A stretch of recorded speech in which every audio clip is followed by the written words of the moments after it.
کیوں؟ اس لیے کہ عقل ناقص ہے. اس ناقص عقل کی وجہ سے اتنی تھوڑی کو وہ تھوڑی سمجھ نہیں رہے ہوتے. بڑا چونکہ اس کی نسبت عقل مند ہوتا ہے اس لیے وہ کہہ رہا ہے پاگل ہے کیوں ہو رہا ہے. ٹھیک ہے، پھر اپنا بچپن یاد کر کے اس لیے نظر انداز کر دیتا ہے کہ میں بھی ایسا ہی تھا، یہ بھی ٹھیک ہو جائے گا تھوڑے دنوں میں. تو یاد رکھو کہ ہم نے چونکہ اس سے زیادہ بڑی عقل دیکھی نہیں ہے جتنی ہماری ہے. وہ کیا ہے؟ مرنے والوں کو زندہ کر کے پوچھو کہ بھائی تم نے بھی بڑا بڑا پیسہ کمایا، بنگلے بنائے، وہ کیا ہوا ان چیزوں کا؟ تو کہیں گے ہم نے اپنا وقت برباد کیا. اگر ہمیں پتا ہوتا نا یہ انجام ہوگا، جہنم نہ بھی ہوتی، جنت نہ بھی ہوتی، جس طرح سے انسان ایک دم موت کی گھاٹ میں اتر جاتا ہے اور موت کا شکار ہو کر قبر کی گھاٹ میں گر جاتا ہے، وہ منظر ہی ایسا ہے کہ انسان کی عقل کی آنکھیں کھولنے کے لیے کافی ہے. کچھ بھی نہ ہوتا نا، کچھ بھی نہ ہوتا، نہ جنت ہوتی نہ جہنم ہوتی، پھر بھی جب کیونکہ موت اتنی قریب ہے، اتنی قریب ہے، اتنی قریب ہے کہ یہ دنیا تمام تر لذتوں کے باوجود بہت تھوڑی ہے، بہت تھوڑی ہے یہ. اس لیے کہ آپ عمریں دیکھیں، عمریں پاکستان کی جو رپورٹ ہے نا وہ یہ ہے کہ یہاں کی اوسط عمر 50 سال ہے. 50 سال.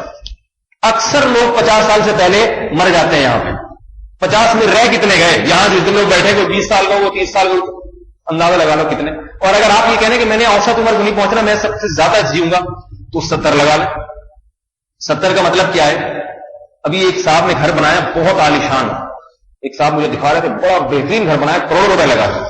تو میں نے ان سے کہا کہ مجھے ان صاحب کی حماقت پہ ہنسی آ رہی ہے. ان کی عمر اتنا پیسہ جمع کرتے کرتے 60 سال کا تو ہو ہی جاتا ہے آدمی. تو 60 سال کی عمر میں بنا لی، اب 4-5 سال تھوڑے سے اور نکال لیتے. ٹھیک ہے نا؟ کیا خیال ہے؟ تھوڑے سے اور نکال لیتے، ویسے ہی ادھر کو جانا ہے، کیا ضرورت؟ کہتے ہیں اولاد کے لیے بنایا. تو میں نے آج تک نہیں دیکھا کہ ماں باپ نے جو گھر بنایا وہ اولاد ساری عمر اسی میں رہتی رہے. اولاد تو چھوڑ چھاڑ کے نکل جاتی ہے کہیں اور، کسی کی ملازمت باہر لگ جاتی ہے، کوئی ویسے ہی جو ہے وہ بیچ بات کے کھا جاتی ہے. اور حقیقت نہیں ہے کہ اولاد کے لیے بنایا نہیں جاتا، اپنے لیے بنایا جا رہا ہے. کیونکہ اگر اولاد کے لیے بنایا جا رہا ہوتا تو اولاد اس میں اطمینان سے رہتی، لیکن اولاد کو پھر ایک ٹینشن سوار ہوتی ہے کہ اب ہم نے بھی بنانا ہے.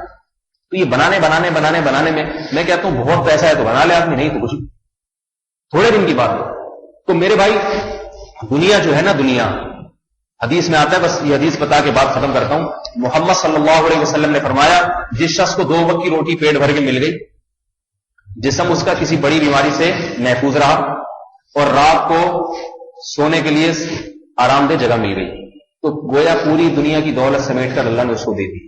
اصل تو یہ کہ ہم یہ جو ٹائم پاس کر رہے ہیں نا، یہ جو گزر رہا ہے ہمارا، یہ سفر ہمارا آرام سے کٹ جائے. آرام سے سفر کو کٹنا کسے کہتے ہیں؟ کٹنے کو کہ بیٹھنے کے لیے ایک عدد سیٹ مل جائے، لٹک کے جائیں گے، بازو درد کرے گا. اور جب رات ٹرین میں رات آئے گی تو تھوڑا سا کوئی ایسا جگہ مل جائے جہاں سر ٹکا لے. دیکھو ٹرین میں اب تو بڑی سہولت ہو گئی، اب تو ٹرینیں ہی نہیں ہے تو سہولت کہاں سے ہوگی. لیکن بہرحال جب ابھی ماضی قریب میں جب تک ٹرینیں تھی، ورنہ پہلے ہوتا یہ تھا کہ رات کو اگر تکیہ مل جائے نا کہیں ٹرین میں اور تھوڑے سے پاؤں سیدھے کرنے کی جگہ مل جائے تو ایسا لگتا تھا جیسے جنت مل گئی. سیکنڈ کلاس وغیرہ میں ایسا ہی ہوتا ہے. غریب لوگوں سے جا کے پوچھیں، میں غریب نہیں ہوں کہ آپ سمجھ رہے ہو کہ یہ بیچارہ انہی تجربوں سے گزر کے بڑا ہوا ہے. لیکن کسی نے سفر کیا ہو بسوں کے سفر میں، لاہور یا پنڈی کی جو بڑی بڑی بسیں ہیں، تو کیسے رات کو لوگ ادھر کسی کا سر اس سے جا کے ٹکرا رہا ہے، کسی کا سیٹ. اگر کوئی آپ کو اس وقت ڈرائیور یا کنڈکٹر لا کے تھوڑی سی ایک اسٹول دے دے اور کہے کہ آپ اس پہ لیٹ جائیں، آدمی اس کو دل چاہتا ہے گلاب کے پھولوں کا ہار پہنا ہے، تو نے تو میری زندگی بنا دی. اس وقت یہ نہیں کہتا کہ نہ یہ جو میں لیٹ رہا ہوں یہ میری پرسنالٹی اور شخصیت کے خلاف ہونا یہ چاہیے. گاڑی روکو، رات کو ایک بہترین ہوٹل ہو اور اس میں یہ ہو اور اس میں وہ کہے گا بھائی ایک رات کی بات ہے، جیسے تیسے گزار لو، پھر اگلے نماز تک کے لیے نہیں روکتا، وہ قضاء حاجت کے لیے نہیں روکتے. وہ کہتے سفر ہے ابھی یہاں سب چلتا ہے، شلوار میں بھی چلتا ہے، آپ کو مسئلہ نہیں ہے. تو بس لیکن ہر آدمی چاہتا ہے کہ سہولت ہو، وقت بیت الخلا کا انتظام ہو. صحیح ہے نا؟ کھانا وقت ہوٹل پہ روک دے، جب بھوک لگے تو کسی ہوٹل پہ جا کے روک دے. تو بیائی نہیں، یہی ہمارا مسلمان کا اس دنیا میں طرز زندگی ہونا چاہیے. صبح ہو تو کچھ پیٹ میں جانے کے لیے کوئی چیز مل جائے جس سے ہم شام تک آرام سے چل سکیں. ایک آدھ پاپے سے گزارا نہیں ہوتا، جب تک 2-4 پراٹھے نہ انڈا ہو جائے تو بہت اچھی بات ہے. ورنہ ایک آدھ پراٹھا یا رات کی بچی ہوئی روٹی بھی اگر پیٹ بھر کے کھا، رات کی بچی ہوئی روٹی کو حکیموں سے پوچھیں آپ کو بتائیں گے کتنی طاقتور چیز ہے وہ صحت کے لیے. تو یہ مل جائے اور پیٹ میں آرام سے اتر جائیے. اور پھر جو ہے نا وہ رات کو بھی اسی قسم کا انتظام ہو، کیونکہ پیٹ خالی ہوتا ہے، رات کو نیند نہیں آتی انسان. اور ایک آدھ اگر بیوی مل جائے تو بڑا اچھا ہو جائے گا. صحیح ہے نا؟